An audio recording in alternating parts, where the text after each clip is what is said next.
I started with 15 acres, which I bought slowly out of my salary.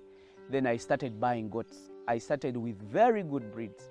I started with Savannahs and Boers, those which are 75% and above. I used to buy them like 400,000. So when I made 100 goats, I shifted and I brought them here because I'd built my houses. The houses I built were very simple because my concept is doing a technical thing, but in a cheaper way. So that is how I started. If I show you how I started on the houses I started with, it was my money that built it. But as time went on, the farm started funding everything. Goats can disturb you when you're stalking them.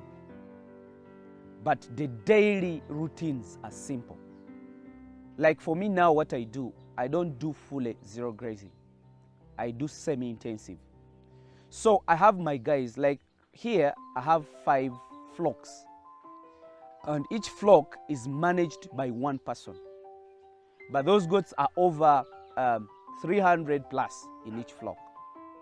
So in the morning, what they do, it's not always that every day we sweep, but after one day, after a day, we sweep. So the activities we do in the morning, sweeping, if it's a day of sweeping. If it's not a day of sweeping, we go through the animals, the kids, because that is the very important part. We manage the kids. We go there to see, is there some that are diureting? How did they sleep? Then we release them.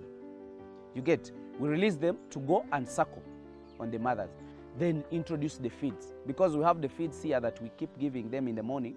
Then later in the day, they are left to go and graze. So that's the daily thing we do. Unless in the weekly, every week like on Sunday, every Sunday, the Sundays actually are complicated because that's when we spray. So that's it, that's how we ensure. There is no any complication in it. Goats can make money, they cannot even make you regret. Me, even if you give me a job and you're paying me 10 millions per month, for God's sake, I cannot work for you. I have to be a farmer.